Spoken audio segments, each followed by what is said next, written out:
राजधानी रायपुर में तस्करों का खौफ बढ़ते ही जा रहा है। प्रतिबंधित नशीली टैबलेट के साथ आरोपी सैयद रजा को गिरफ्तार किया गया है।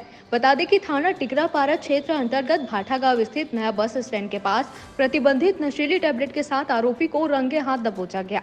आरोपी के कब्जे से 699 नग नाइट्रोटेन प्रतिबंधित नशीली टैबलेट जब्त किया गया है। बता दें कि जब्त मशरूका की कुल कीमत लगभग 50,000 रुपए बताया जा रहा है। आरोपी के विरुद्ध थाना टिकरापारा में नारकोटिक एक्ट के तहत मामला दर्ज किया गया है। वरिष्ठ पुलिस अधीक्षक संतोष सिंह के दिशा निर्देश पर रायपुर पुलिस द्वारा निजात अभियान के तहत नशे के विरुद्ध विशेष अभियान चलाया जा रहा है, जिसमें समस्त थाना एवं anti crime and cyber unit की टीम द्वारा लगातार कार्रवाई की जा रही है।